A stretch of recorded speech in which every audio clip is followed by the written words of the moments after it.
Okay, so when you think of cardiac arrest, what's the first image that pops into your head? For a lot of us, it's that intense scene with a syringe of adrenaline, the ultimate miracle drug that's supposed to jolt a heart back to life. It's been a cornerstone of resuscitation for decades. But what if that miracle isn't so simple? What if the story is way more complicated than we thought? And that brings us to the big question we're tackling today. We see adrenaline get a pulse back. That's short-term win. But what about the long game? What actually helps a patient not just survive, but walk out of the hospital and go home? It turns out this is a perfect case of our expectations clashing with a much trickier reality. All right, to really get to the bottom of this whole controversy, we've got to start with the science. How is adrenaline actually supposed to work its magic? Because it's not just one simple action, it's a really powerful two-pronged attack on the body. So you can basically break down what adrenaline does into two main jobs, what we call alpha effects and beta effects. The alpha effects, they're all about your blood vessels.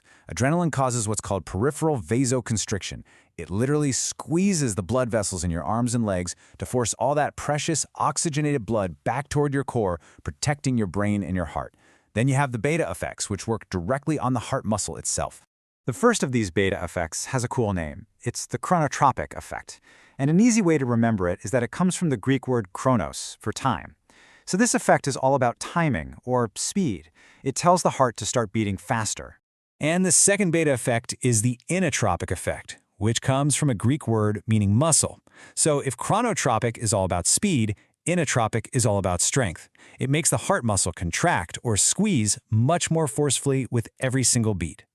Okay, so you've got a drug that pushes blood to your vital organs, makes your heart beat faster, and makes it squeeze harder. I mean, that sounds like the absolute perfect recipe for restarting a heart, right? Well, this is where the plot really thickens and the story takes a fascinating turn. And look, let's be clear about one thing. The data shows, without a doubt, that giving adrenaline does increase the chance of what we call return of spontaneous circulation, or ROSC. In plain English, it's really good at getting a pulse back, at least for a little while. But, and this is a huge but, getting a pulse back is only the first step. The real goal, the one that matters to every patient and every family, is survival with good brain function. You want to go home and be yourself. And on that front, the evidence tells a very, very different story. And this is where you can literally see the paradox. That first bar, for return of pulse, it's high. Adrenaline absolutely helps with that. But look at the second bar, for survival with good brain function, it's dramatically lower. The evidence shows no real improvement. And in some cases, the neurological outcome is actually worse. This is the whole issue in a nutshell. We might be restarting the heart at the expense of the brain. So what is going on here? Why this massive disconnect?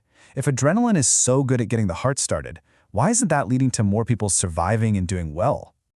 Well, the leading theory takes us right back to that powerful alpha effect, the squeezing of the blood vessels. While pushing blood to the core sounds great, that intense constriction might also be happening on a microscopic level, inside the tiny, delicate blood vessels of the brain.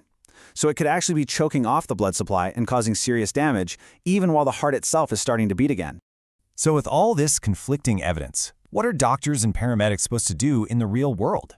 This whole paradox has forced medical guidelines to evolve, to get smarter, and to find a way to balance these competing effects. Today's guidelines make a really important distinction based on the patient's specific heart rhythm. For what we call non-shockable rhythms, like a flatline or asystole, adrenaline is still given early. But for shockable rhythms, where a defibrillator can be used, the priorities have shifted. The focus is now on immediate, high-quality CPR and getting that electrical shock delivered. Adrenaline is deliberately held back, giving the heart the best chance to respond to the shock first. And just so you know, the standard dose we're talking about here is 1 milligram, typically given through an IV every 3 to 5 minutes. It's a tiny amount of fluid that has a massive impact on the body.